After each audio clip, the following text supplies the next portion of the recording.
Assalamu alaikum. My name is Amara. I'm a clinical psychologist. I'm working at Global Special School for Child Development. आज का मेरा topic है tantrums. Tantrums क्या होते हैं, इसकी क्या क्या कॉजेज होती हैं और इनका क्या ट्रीटमेंट होता है। So tantrums are intense emotional outburst typically exhibit by children.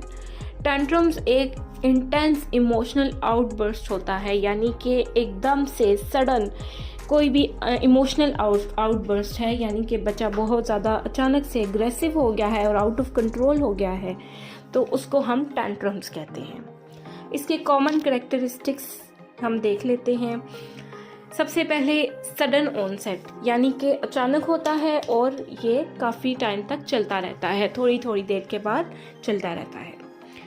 High pitch screaming और क्राइंग, बहुत ज़्यादा आवाज़ की टोन जो है वो हाई हो जाती है और बच्चा जो चीखता है और रोना शुरू कर देता है बहुत ज़्यादा, तो ये भी एक इसका कैरेक्टरिस्टिक है।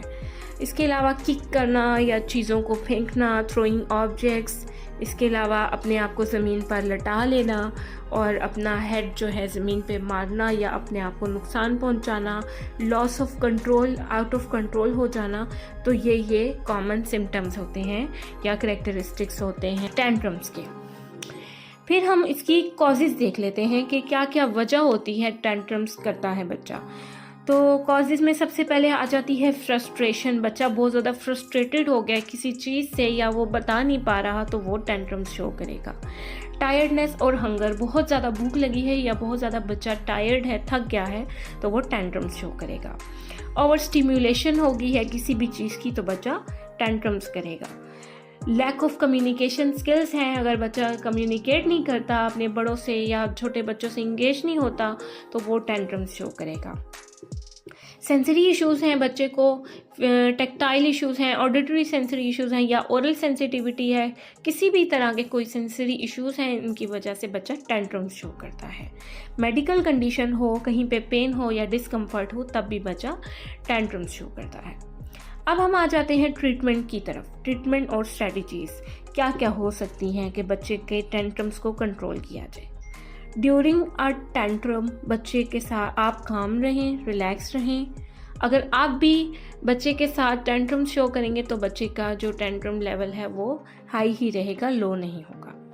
वैलिडेट फीलिंग्स, अपनी बच्चे को कंफर्ट जोन दें और उसको एम्पैथी ऑफर करें, उसको रिलैक्स करने की कोशिश करें, उसको एक स्पेस दें, उसको बिल्कुल ही उसके साथ उसको मत उलझें कि ठीक हो जाओ या चुप हो जाओ, उसको थोड़ा रिलैक्स करने की कोशिश करें और उसको थोड़ा टाइम दें कि वो थोड़ा टाइम रोकर खुद भी चुप हो जाएगा।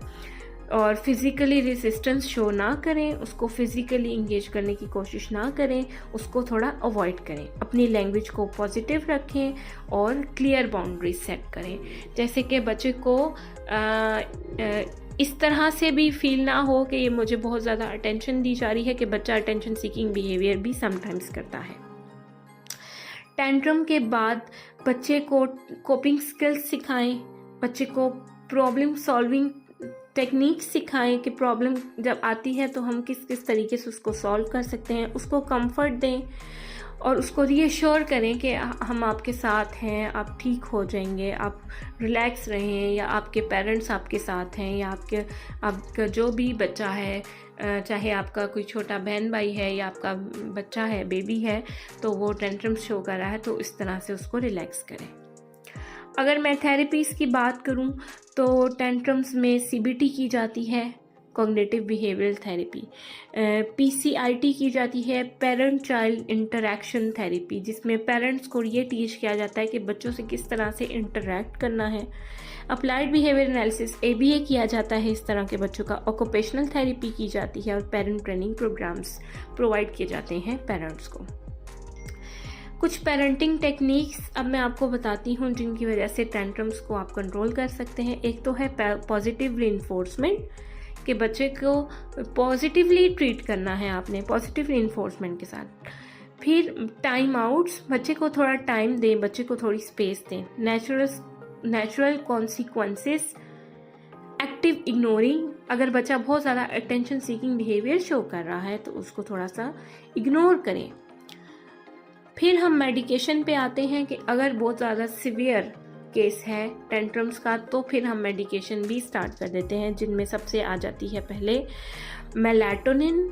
ये बच्चे की स्लीप रिलेटेड टेंट्रम्स के लिए होती है। जैसे बच्चे को ड्यूरिंग स्लीप टेंट्रम्स, एकदम बच्चा रात को उठ के रोना शुरू कर रहा है या बहुत ज़्यादा क्राइंग कर रहा है, तो उसके लिए दी जाती है। एंटी डिप्रेसेंट्स, ये अगर कोई बच्चे का अंडरलाइंग मूड डिसऑर्डर है जिसकी वजह से बच्चा टेंट्रम्स शो कर रहा है, तो उसको anti depressants, anti anxiety medication, अगर एंजाइटी रिलेटेड टेंट्रम्स बच्चा शो कर रहा है, एंटी एंजाइटी मेडिकेशन दी जाती है। तो ये था आज का मेरा टॉपिक। आई होप आपको मेरा टॉपिक समझ आया होगा। नेक्स्ट लेक्चर में इंशाल्लाह मैं नए टॉपिक के साथ आऊँगी। अपना ख्याल रखिएगा। अल्लाह हाफिज़।